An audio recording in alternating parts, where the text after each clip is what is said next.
O tema deste programa é sexualidade. Ele contém imagens explícitas e conteúdo direcionados ao público adulto. Recomenda-se cautela ao telespectador. –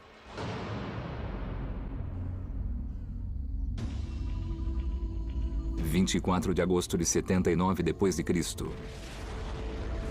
No centro da Itália, o Monte Vesúvio entra em erupção. Em um dia, a cidade de Pompeia é engolida pela lava quente. Por 1500 anos, a cidade fica esquecida até que uma descoberta acidental leva aos poucos a escavações que revelam imagens assustadoras da extinção dolorosa e repentina de Pompeia. Surge o retrato mais vívido da vida na antiga Roma. Uma parte importante desse retrato estava escondida do público até agora. Desde suas taças até os postes nas ruas, Pompeia nadava em sexo.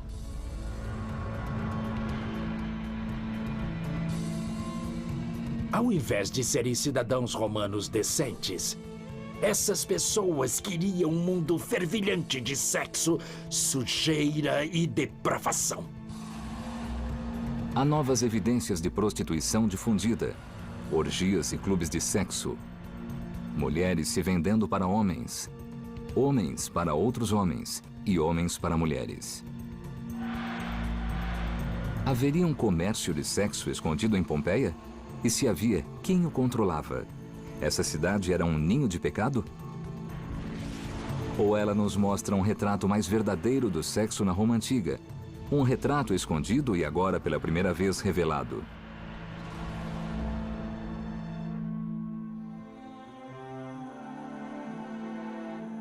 O sexo no mundo antigo. Prostituição 3, Pompeia.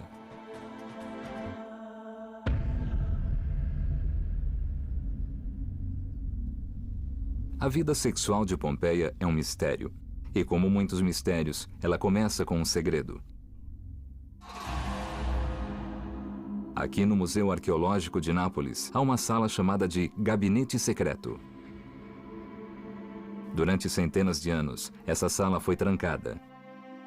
Ela contém relíquias e obras de arte de Pompeia consideradas profanas demais para a exposição pública.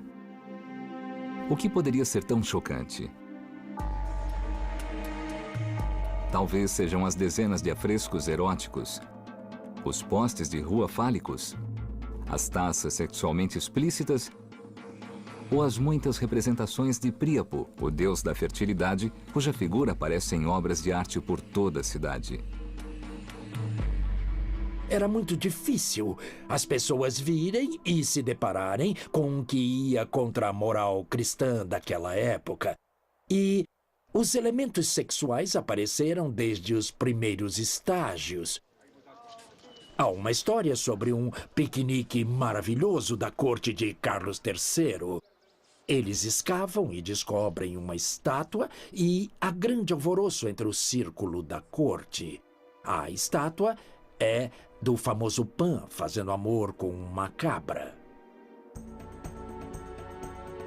Há horror entre todos, e o rei diz muito bem, acabaram as escavações.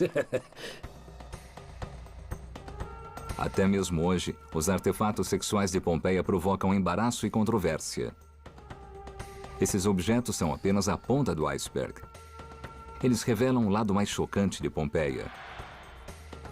Quanto mais os historiadores cavavam, mais detalhes perturbadores surgiam de uma rotina de sexo nessa cidade antiga. As pistas estão por todo lado, desde esculturas de pedra em vias públicas, até riscos rudes nas paredes de granito. Eles parecem revelar uma população que comercializava decadência, perversão, prostituição e escravidão sexual. A pesquisa inovadora do professor Andrew Wallace Hedrill nos forçou a repensar a maneira como vemos o Império Romano. Wallace Hedrill desvendou segredos que a própria cidade não queria revelar. Não era assim que uma cidade romana queria se apresentar para a posteridade. Não são grandes escritos públicos em mármore e em bronze, grandes declarações retóricas que uma cidade quis fazer sobre si. Eles são rabiscos triviais que não deveriam ser vistos. E, de repente, podemos entrar numa conversa que não devíamos ouvir. Uma mensagem é bem clara. Pompeia tinha um comércio de sexo em larga escala. A ação ia de sexo barato e rápido próximo da rua até festas sexuais particulares, com o equivalente romano às garotas de programa. Mas, já que 80% da população era pobre, pode-se dizer que boa parte do sexo era rápida e suja. O professor Thomas McGinn é uma autoridade na economia da prostituição na Roma Antiga. Estamos diante de um quarto, um pequeno cômodo na beira de uma rua ou de um beco, onde a prostituta conduzia seu negócio. A prostituta ou seu cafetão ficavam do lado de fora, na rua, chamando os clientes. Talvez até em frente ou dentro de um bar ou outro lugar próximo, levando-os por uma cortina de retalho ou por uma pequena porta de madeira para este quarto, onde você vê uma cama de pedra com um travesseiro de pedra. Na antiguidade, deveria haver um colchão, algumas almofadas, talvez jogadas pela pedra para que ficasse mais confortável. 13 desses quartos para a rua foram identificados, todos próximos das 153 tabernas locais de Pompeia. Mas a grande central do sexo pago era aqui, numa rua principal no centro da cidade, perto do fórum e do mercado. Esse é o Lupanare Grande, o bordel mais antigo conhecido do mundo. Ele é fonte de informações preciosas, não só sobre Pompeia, mas também sobre a sexualidade humana no mundo clássico. Lupanare significa toca de lobas, uma expressão romana para a casa de prostituição. Quando foi descoberto em 1862, autoridades católicas imediatamente o lacraram. Elas chegaram a pôr gesso por cima de afrescos explícitos. Até recentemente, esse tesouro histórico continuava fechado ao público. Ele foi finalmente aberto em 2006, depois que uma grande restauração refez seus afrescos e restaurou seus caibros e vigas de madeira queimados pela lava há quase 2000 anos. Não há nada parecido no mundo. O Lupanare dá uma visão do passado que antes só era imaginada. É o único local no mundo onde você pode ver, cheirar e tocar o lugar em que prostitutas da antiguidade faziam seu trabalho. Mas como podemos ter certeza de que essa construção era usada apenas para o sexo? Provavelmente há 3 maneiras tradicionais de se identificar a atividade sexual. A primeira são as imagens pornográficas. Onde há uma concentração de imagens pornográficas, talvez tenha havido prostituição. Segundo, rabiscos de natureza erótica. Você vê muito a palavra futua, fazer sexo, em latim. Nessa parte toda, ela surge nas paredes umas centenas de vezes. E em terceiro, as estruturas. Se você tem um cômodo dessa forma, onde só tem uma cama, e mesmo assim não é um quarto em uma unidade residencial, isso é uma indicação de um espaço feito para a venda de sexo. O que há no Lupanare Grande, o grande bordel de Pompeia, é que todos esses 3 critérios se concentram maravilhosamente. Cada detalhe do projeto do prédio revela o que acontecia aqui. No térreo, encontramos 5 pequenos quartos com camas de pedra. Esse andar provavelmente recebia quem vinha da rua. Os clientes do bordel chegavam primeiro a este corredor central, que dá para os quartos onde as prostitutas trabalhavam. O corredor é decorado com uma série de painéis eróticos. Pinturas que mostram de maneira explícita cenas da relação sexual. Antes, achava-se que elas funcionavam como cardápio para que os clientes escolhessem. Vários atos sexuais são representados em diferentes pinturas e achava-se que você entrava em um quarto ou outro dependendo do que preferia. Mas uma outra ideia melhor e mais convincente é a de que eles eram parte do que o bordel vendia. Eles representavam uma fantasia do sexo. Camas ricamente decoradas, travesseiros e lençóis de uma qualidade que supera de longe tudo o que você encontraria nesses quartos com suas camas de pedra e colchões de palha. Então, o que você vê aqui é a fantasia do sexo. O que você tem aqui é a realidade. O bordel pretendia vender os dois aos seus clientes. O segundo andar do Lupanare Grande, maior e diferente, é outro mistério. Lá em cima, não encontramos nenhuma arte erótica, nenhum rabisco e nenhuma cama de pedra. Ele devia ter muitas camas de madeira caras, tecidos e cortinas. Aqui, os clientes deviam viver a fantasia. Neste quarto, que é grande demais para ser o quarto de uma prostituta simples, devia ser um espaço para festas, um lugar para convidar amigos, um lugar onde as pessoas que o alugassem pudessem simular, até certo ponto, a atmosfera de uma casa de alta classe, uma sala de jantar de alta classe, mas por um preço. O Lupanare Grande era o maior bordel da cidade, mas não era o único.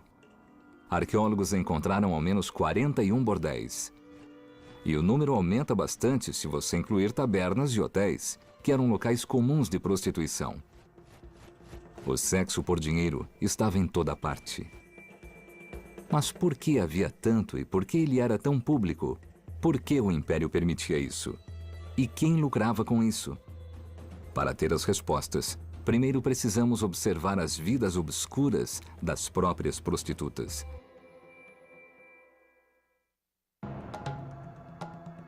Durante séculos, as evidências de prostituição disseminada na cidade arruinada de Pompeia foram escondidas. Hoje, os historiadores estão juntando as peças de como, onde e por que isso aconteceu. No centro do mistério está o Lupanare Grande, o maior bordel da cidade. 79 d.C., o Lupanare inicia as atividades, como todos os dias, 9 horas depois do nascer do sol, e por isso as prostitutas daqui são chamadas de nonariae, as garotas das 9 horas. Como prostitutas em todos os tempos, elas se apresentam com nomes falsos. Conhecemos algumas delas por entalhes nas paredes de pedra do Lupanare. Elas se chamam Caladron, Cassa, Fábia, Fortunata, Nica, Januária e Mirtes, que é especialista em sexo oral. Há também prostitutos homens, conhecidos como Luperti. No Lupanare, um deles se chamava Maratinos. Rabiscos aqui dizem que suas especialidades incluem atendimento a virgens. Alguns dos Luperti são gladiadores que também trabalham com prostituição. Gladiadores estão abaixo na escala social, mas são os astros do esporte do seu tempo. E há várias histórias de mulheres da elite romana que os tomam por amantes pagos. Há também histórias de mulheres da aristocracia que atendiam clientes por diversão, um passatempo perigoso que podia resultar em escândalo, banimento e até em morte, caso fossem casadas. Mas a maioria das prostitutas em bordéis são escravas roubadas de terras conquistadas da Europa, do norte da África e da Ásia. Elas são forçadas a fazer tudo o que seus donos ordenam. Acho que podemos dizer que as prostitutas com certeza eram escravas. Naturalmente, suas vidas eram bastante miseráveis, como deve ser a vida de qualquer prostituta. Só podemos usar a imaginação e só podemos dizer que as histórias de miséria que caracterizam as imigrantes do leste europeu, que são escravas brancas no oeste europeu, hoje em dia, não são muito diferentes das histórias da antiguidade. Escravas são trazidas de cantos longínquos do Império. As que são forçadas à prostituição ganham por seu exotismo. Muitas pintam seus cabelos de louro ou ruivo e usam sedas para exaltar seus atributos. Com o crescimento do culto a Jesus Cristo, mulheres cristãs também são entregues a bordéis, como forma degradante de punição. Mas algumas prostitutas são mulheres livres que trabalham por desespero.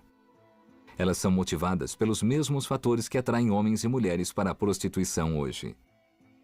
Essa é uma das poucas carreiras disponíveis às classes mais baixas que pagam muito. Até mesmo uma prostituta barata ganha 3 vezes o salário de um trabalhador sem especialização.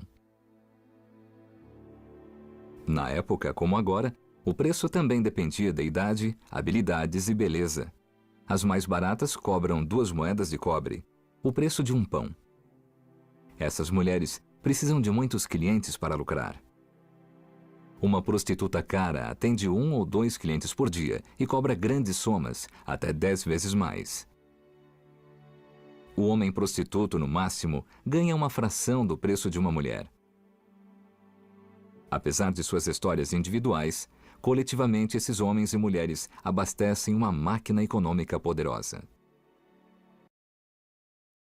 Sexo no bordel aqui e em qualquer outro lugar em Pompeia era barato. Mas era um negócio próspero que dava muito lucro, se não para as prostitutas, ao menos dava aos seus exploradores. E quem são esses exploradores? O mais conhecido é Delano, o cafetão que comanda o bordel com mão de ferro. Delano recruta a equipe, estipula preços, exige disciplina, lida com pagamentos e, quando necessário, suborna a polícia. Mas geralmente Delano não é dono do bordel. Geralmente ele é um homem livre, trabalhando para outros que se escondem. Os verdadeiros donos são membros das classes superiores, incluindo nobres bem-nascidos. Eles são motivados puramente pelo lucro. A maioria dos proprietários de terras tem seu dinheiro na agricultura, que no máximo dá 6% de lucro a cada ano. A prostituição é um negócio em dinheiro vivo com margem de lucro maior. Principalmente se você tem escravas fazendo o trabalho. Mas apesar de lucrativo, não é considerado totalmente respeitável. Então, os donos mantêm alguma distância de seu negócio, mesmo que essa distância, às vezes, seja de apenas alguns metros. Uma olhada de perto nas ruínas revela o tipo de gente que ficava secretamente por trás desse mercado de sexo. As pistas começam com desenhos nas ruínas. Bem nesse lugar encontramos um pênis esculpido na pedra de pavimentação da rua.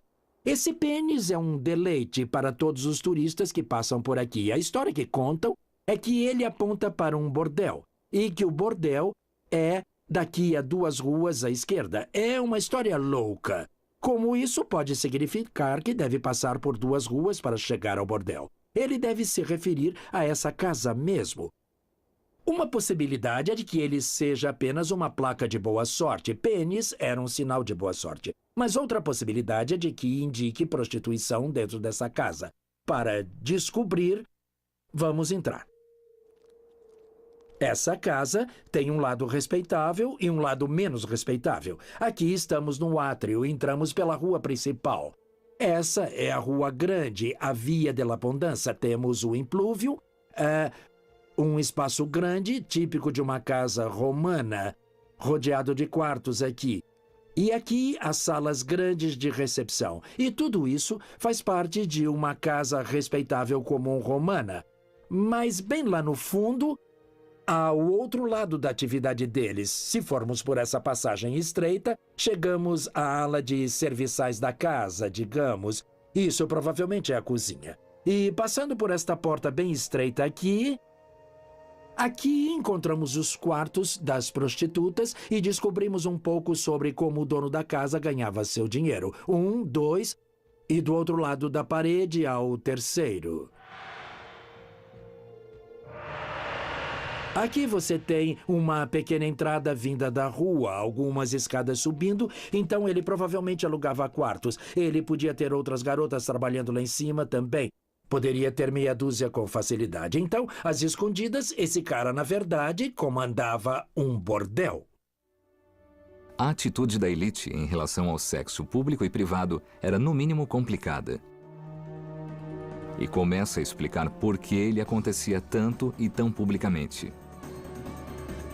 Aqui, o sexo, pago ou não, não era uma questão só de prazer, era questão de poder. E com o sexo e o poder, podia vir a devassidão.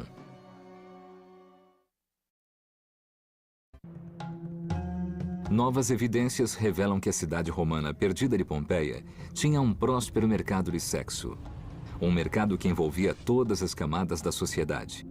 Vimos como eram os bordéis e os becos que atendiam trabalhadores comuns. Mas como era no topo? No mundo refinado da elite.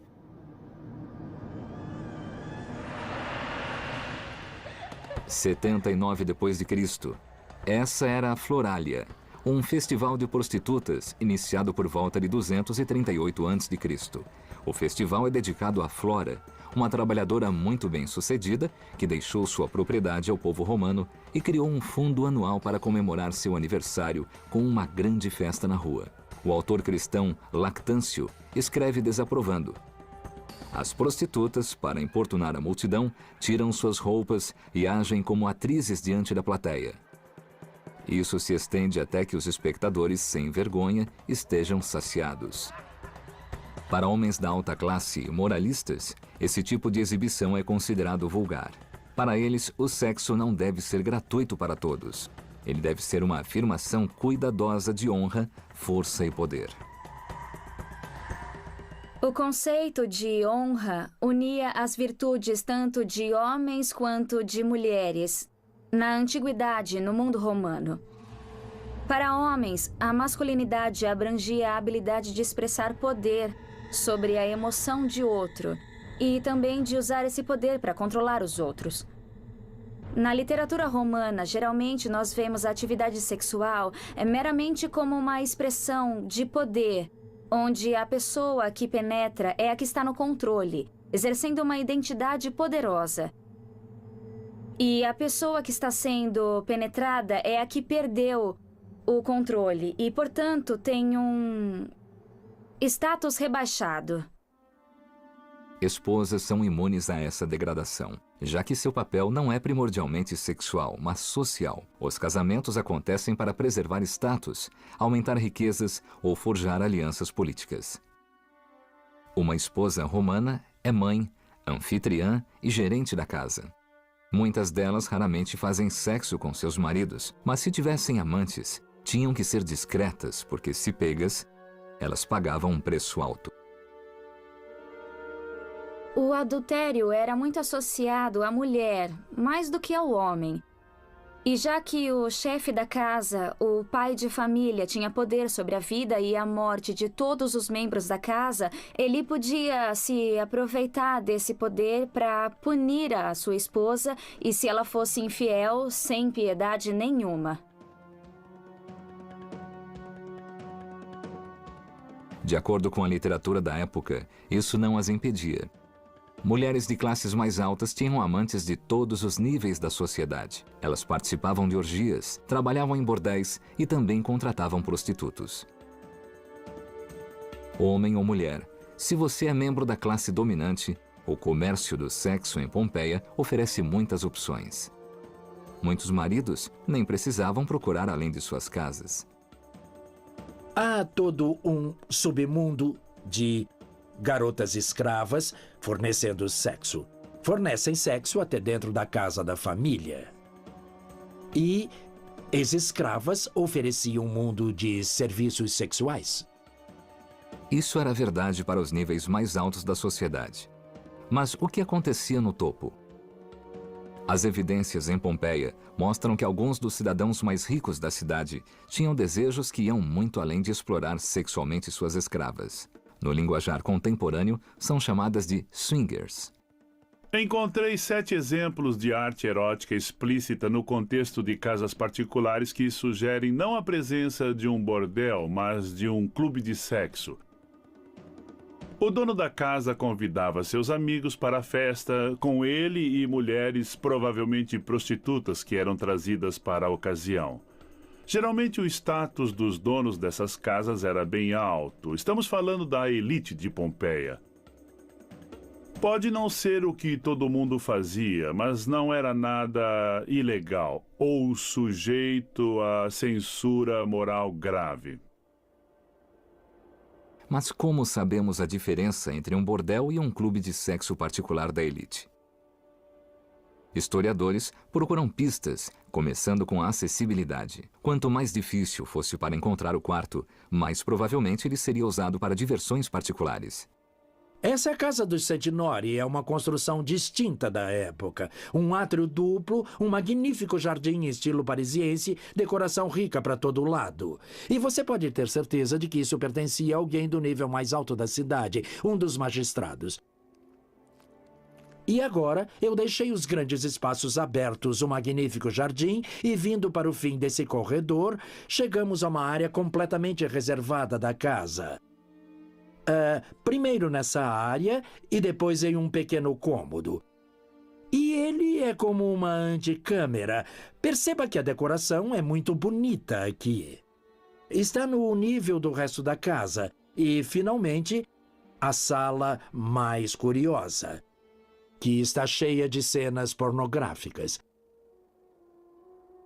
É muito interessante porque o tipo de cena é exatamente o mesmo que você encontra em bordéis. Só que a qualidade da execução é bem melhor. É difícil imaginar o dono dessa casa permitindo que esse quarto fosse usado como bordel. Até mesmo pensando nisso em termos econômicos. Quanto ele teria gastado com a decoração desse cômodo assim? Quantas prostitutas você teria que ter para ter retorno do investimento? E olhem essa imagem. Você tem Hércules aqui com seu cajado. Esse é o cajado de Hércules. E há dois pequenos Amorini, dois pequenos Cupidos. E eles dizem, vamos, Hércules, você consegue. Ele largou o cajado de seus trabalhos, está descansando e está na hora de sexo. Da mesma maneira que o dono da casa pode largar sua imagem pública, seus deveres e se divertir. Essa é a sala de diversões dele, mas não só para ele, porque, curiosamente, temos uma pequena janela aqui. O que significa que as pessoas podiam olhar e se deleitar com o espetáculo que estivesse acontecendo no quarto particular do dono da casa. Mas esse quarto não era só para uso do dono. A literatura da época nos conta que, às vezes, as esposas compareciam e os casais faziam orgias particulares para impressionar seus convidados. O historiador Maximus reclama de uma festa animada em 52 a.C., dada por um proprietário chamado Gemellus. Para cair nas graças dos magistrados locais, Gemellus trouxe 2 nobres e um garoto bem-nascido para a diversão. Maximus escreve: corpos eram vergonhosamente submetidos e destinados a se tornarem diversão do desejo embriagado.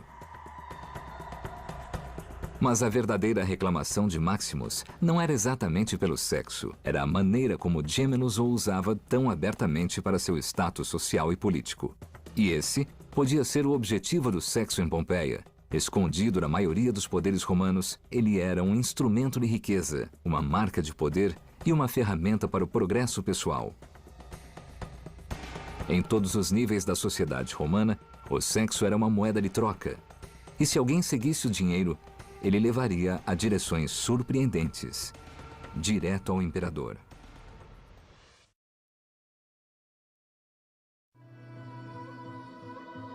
Sexo pago estava disponível em todo lugar em Pompeia. Não havia zonas de prostituição, nem um distrito da luz vermelha. Havia prostitutas disponíveis na maioria dos espaços públicos da cidade, incluindo o fórum, a sede do governo local. Os arcos que levavam a anfiteatros eram os locais preferidos. Esses cantos entre as arcadas eram chamados de fornicáveis, usando a raiz da palavra fornicar moderna. Prostitutas também exerciam seu comércio nos lugares mais públicos da antiga Roma, as termas. Termas romanas eram palácios de prazer enormes, dedicados ao princípio da diversão. Aqui, ricos se misturavam a pobres, unidos pelo grande nivelador da nudez universal. Era uma atmosfera cheia de carga sexual. Comida, bebida e sexo estavam à venda. Pompeia tinha 6 termas, até onde se sabe. E como nos bordéis, os afrescos explícitos eram parte da decoração. Na verdade, o vestiário masculino contém as pinturas de maior carga sexual de toda a Pompeia. Estamos aqui nas termas do interior de Pompeia, e essa sala só foi descoberta nos anos 80, causando enorme controvérsia desde sua escavação. A posição da sala nas termas nos diz que ela deveria ser um vestiário, o apoditério. Mas ela tem esses desenhos decorativos extraordinários. Você vê vários números ao redor. Esses números estão em caixas bem compridas. E depois, em cima de cada caixa, há uma cena de sexo. Então, o que acontece aqui? Há várias linhas de interpretação, e uma delas é de que isso é uma gracinha. Uma piada para que quando as pessoas deixassem suas roupas nas caixas, não tivessem que lembrar se sua caixa era 4 ou 5, mas que lembrassem da posição. Piada. E essa interpretação é muito contestada por outros que dizem: não, acontecia prostituição aqui. Você precisa olhar depois dessa parede aqui, onde tem uma porta para alguns degraus. E lá havia uma série de quartos acima de nós que poderiam sim ser usados para a prostituição.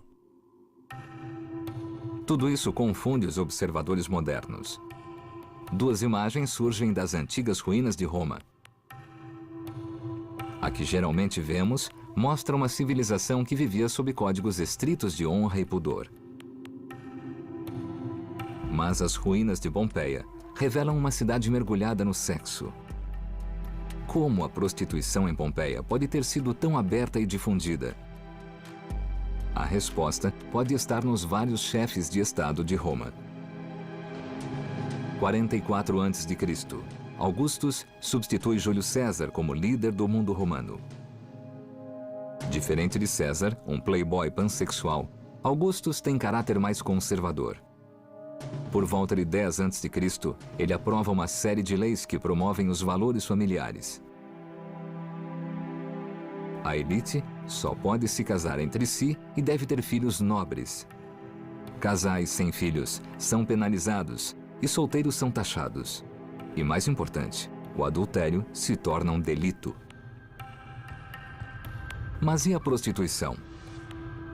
Como a maioria dos nobres romanos, Augustus não aprova o comércio de sexo. Mas ele o aceita como parte da vida. Ele deve ter concordado com Catão, velho, que disse que é melhor um homem fazer sexo com sua escrava, com uma prostituta ou até mesmo com sua mulher, do que ter um caso com outra nobre casada. Ironicamente, as leis morais de Augustus fizeram o mercado da prostituição crescer. O sexo pago e o sexo com escravas domésticas se tornaram alternativas simples e legais ao adultério.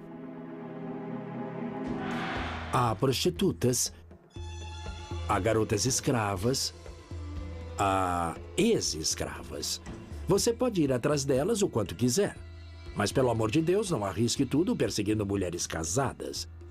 Então, o banimento do adultério cria uma necessidade da prostituição.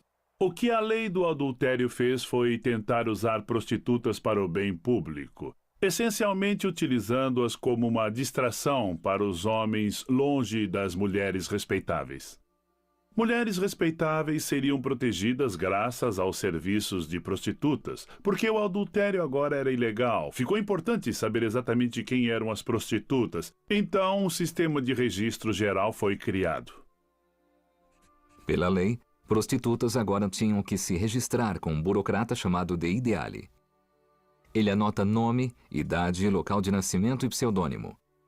Depois oferece uma licença a elas. Depois de registradas, elas nunca mais poderiam se descadastrar. E junto com o registro, um código de vestimenta rígido foi adotado. Primeiro, uma prostituta não poderia se vestir como uma mulher decente.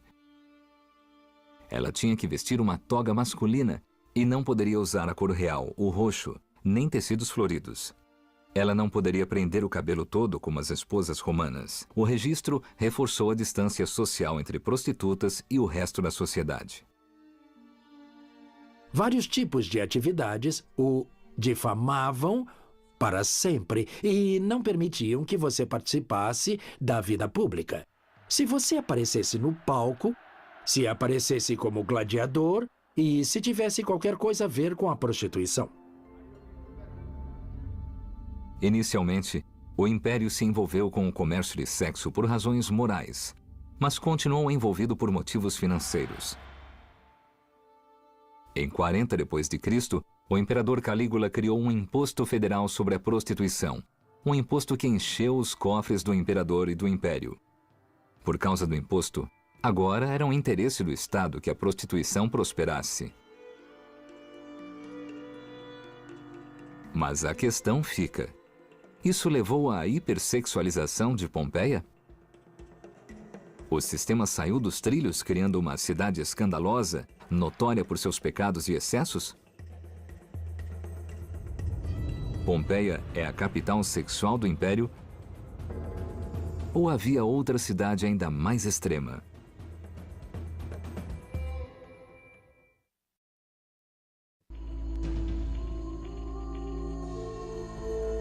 Quando Pompeia foi descoberta, arqueólogos ficaram chocados e surpresos com o que encontraram. A presença de bordéis e da pornografia levou muitos a acreditar que a cidade era desviada e foi destruída pela ira divina como Sodoma e Gomorra. Certamente, em Pompeia o sexo por dinheiro era fácil de ser encontrado. Novas evidências revelam um mapa sexual completo de Pompeia. 13 quartos ou cômodos com porta para a rua destinados à prostituição. 9 termas, teatros e anfiteatros, onde o sexo estava disponível por um preço. Pelo menos 7 clubes de sexo privados para ricos e 41 bordéis confirmados, incluindo o mais antigo bordel conhecido construído para isso, o Lupanare Grande.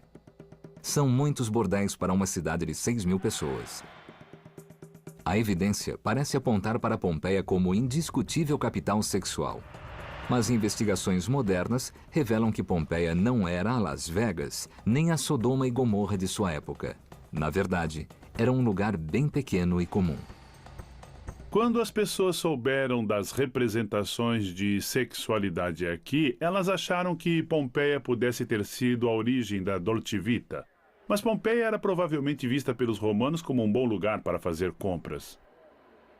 Pompeia é um lugar perfeitamente normal. O que há de extraordinário em Pompeia é a maneira como ela foi preservada. Temos que lembrar sempre disso.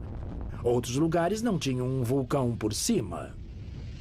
E esse tipo de preservação nos dá uma visão totalmente diferente da cidade.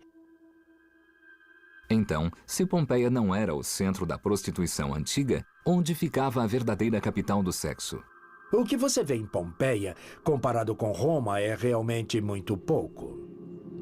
Roma é o centro de tudo no Império. É o centro da riqueza, o centro do poder. Portanto, é o centro do sexo. À primeira vista, a cidade de Roma parecia ter menos prostituição que Pompeia. Evidências físicas que restaram mostram menos bordéis e menos prostitutas registradas. Mas, de acordo com historiadores, a prostituição era praticada na mesma medida. A falta de evidência física em Roma revela qual seria o capítulo final da história de Pompeia. Pompeia assume a liderança e Roma segue as mudanças de seus líderes. 37 d.C., apenas 42 anos antes da erupção do Vesúvio, Calígula se torna imperador. Ele estabelece um padrão de depravação que poucos alcançariam nos aproximadamente 2.000 anos depois de seu império. Ele é fascinado pela corrupção e pela transgressão sexual. Estabelecendo um imposto sobre a prostituição e uma equipe de burocratas para fazê-la cumprir, Calígula transforma o sexo pago em um negócio sancionado pelo Estado. Para mostrar como se faz, ele abre um bordel dentro do Palácio Imperial. O bordel é formado pelas esposas, filhas e filhos de cidadãos proeminentes e homens de alta classe. Alguns por vontade própria e outros não. Calígula é sucedido por Nero. Apesar de não ser páreo para seu predecessor na depravação, Nero não é um santo. Ele espanca cidadãos por diversão, manda executar a mãe e chuta uma de suas esposas até a morte. E quando não está em bordéis, ele organiza orgias elaboradas para aristocratas. O mau comportamento de Calígula e Nero influencia a sociedade em todo o Império Romano. De Roma até as cidades menores como Pompeia, vício e corrupção são a ordem do dia. Mas em 69 d.C., apenas 10 anos antes do Vesúvio engolir Pompeia, um novo imperador sucede Nero e as coisas começam a mudar. As termas no interior de Pompeia dão uma importante pista dessa mudança cultural. A datação por carbono revela que as ilustrações incrivelmente explícitas no vestiário masculino foram cobertas 3 anos antes de Pompeia ser destruída. O detalhe que para mim é mais importante é que essas coisas receberam tinta por cima. Isso significa que em algum estágio eles acharam que não era aceitável ter essas imagens à mostra. E faz sentido que depois da queda de Nero, quando o novo imperador Vespasiano traz uma moralidade nova, eles cubram as coisas. A mudança conservadora que acontecia em Roma começava a afetar Pompeia quando o Vesúvio congelou a cidade. É um momento crucial. Logo depois, o período mais decadente da história romana se inicia. A atmosfera de Pompeia de serviços e mercados sexuais era normal para aquela época. Se a cidade sobrevivesse mais 20 anos, encontraríamos menos exemplos eróticos antigos. Mas o mercado da prostituição ainda estaria intacto. Ele estava profundamente arraigado não só em Pompeia, mas em toda a sociedade romana, e a história mostra que continuaria assim por séculos. Pompeia nos dá a imagem inigualável de um período crucial em que o sexo pago tinha vários papéis no mundo pragmático romano. Era um negócio pouco honroso, mas bastante lucrativo para os ricos. Uma grande fonte de arrecadação de impostos para o Estado. Uma maneira dos homens terem sexo extra sem terem casos ilegais. E uma maneira bastante pública de reforçar o sistema de classes, permitindo a prostituição como uma humilhação pública dos homens e mulheres forçados a praticá-la. O comércio de sexo em Pompeia reflete todas as contradições da sociedade romana, seu racionalismo, sua brutalidade, sua paixão. E revela o enorme impacto que líderes bons e ruins podem ter em poderosos impérios.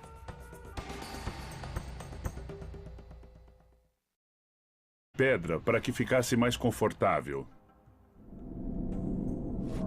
13 desses quartos para a rua foram identificados, todos próximos das 153 tabernas locais de Pompeia. Mas a grande central do sexo pago era aqui, numa rua principal no centro da cidade, perto do fórum e do mercado. Esse é o Lupanare Grande, o bordel mais antigo conhecido do mundo. Ele é fonte de informações preciosas, não só sobre Pompeia, mas também sobre a sexualidade humana no mundo clássico. Lupanare significa toca de lobas, uma expressão romana para a casa de prostituição. Quando foi descoberto em 1862, autoridades católicas imediatamente o lacraram. Elas chegaram a pôr gesso por cima de afrescos explícitos. Até recentemente, esse tesouro histórico continuava fechado ao público. Ele foi finalmente aberto em 2006, depois que uma grande restauração refez seus afrescos e restaurou seus caibros e vigas de madeira queimados pela lava há quase 2000 anos. Não há nada parecido no mundo. O Lupanare dá uma visão do passado que antes só era imaginada. É o único local no mundo onde você pode ver, cheirar e tocar o lugar em que prostitutas da antiguidade faziam seu trabalho. Mas como podemos ter certeza de E os elementos sexuais apareceram desde os primeiros estágios. Há uma história sobre um piquenique maravilhoso da corte de Carlos III. Eles escavam e descobrem uma estátua e há grande alvoroço entre o círculo da corte. A estátua é do famoso Pan fazendo amor com uma cabra. Há horror entre todos e o rei diz muito bem, acabaram as escavações. Até mesmo hoje, os artefatos sexuais de Pompeia provocam embaraço e controvérsia. Esses objetos são apenas a ponta do iceberg. Eles revelam o lado mais chocante de Pompeia. Quanto mais os historiadores cavavam, mais detalhes perturbadores surgiam de uma rotina de sexo nessa cidade antiga. As pistas estão por todo lado, desde esculturas de pedra em vias públicas até riscos rudes nas paredes de granito. Eles parecem revelar uma população que comercializava decadência, perversão, prostituição e escravidão sexual. A pesquisa inovadora do professor Andrew Wallace Hedrill nos forçou a repensar a maneira como vemos o Império Romano. Wallace Hedrill desvendou segredos que a própria cidade não queria revelar. Não era assim que uma cidade romana queria se apresentar. Em Pompeia? E se havia, quem o controlava? Essa cidade era um ninho de pecado? Ou ela nos mostra um retrato mais verdadeiro do sexo na Roma Antiga? Um retrato escondido e agora pela primeira vez revelado.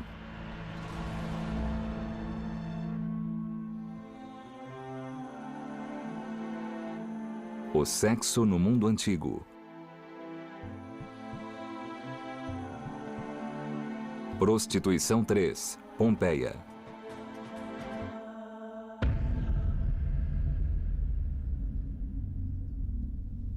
A vida sexual de Pompeia é um mistério. E como muitos mistérios, ela começa com um segredo. Aqui no Museu Arqueológico de Nápoles, há uma sala chamada de Gabinete Secreto. Durante centenas de anos, essa sala foi trancada.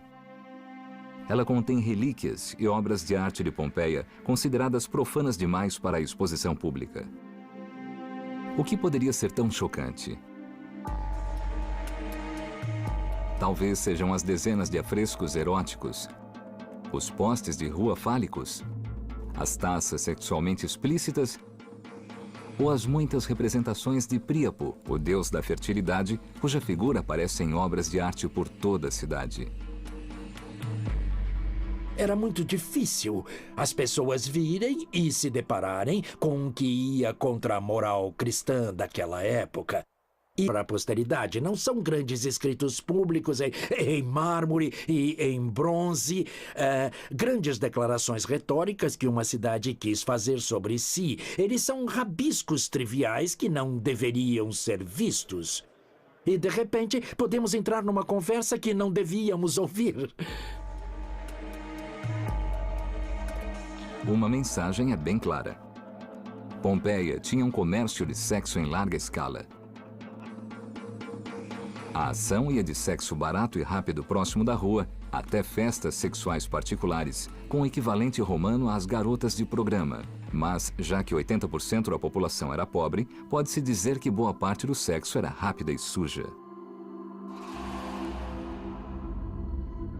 O professor Thomas McGinn é uma autoridade na economia da prostituição na Roma Antiga. Estamos diante de um quarto, um pequeno cômodo na beira de uma rua ou de um beco, onde a prostituta conduzia seu negócio.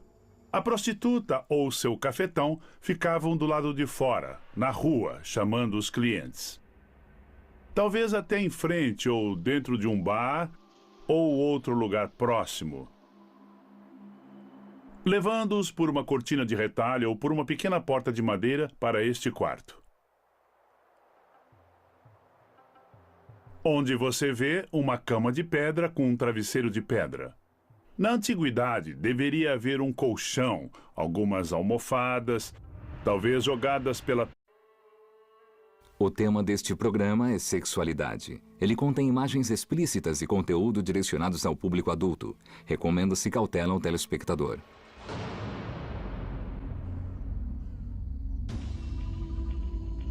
24 de agosto de 79 d.C. No centro da Itália, o Monte Vesúvio entra em erupção. Em um dia, a cidade de Pompeia é engolida pela lava quente. Por 1500 anos, a cidade fica esquecida até que uma descoberta acidental leva aos poucos a escavações que revelam imagens assustadoras da extinção dolorosa e repentina de Pompeia. Surge o retrato mais vívido da vida na antiga Roma. Uma parte importante desse retrato estava escondida do público até agora. Desde suas taças até os postes nas ruas, Pompeia nadava em sexo.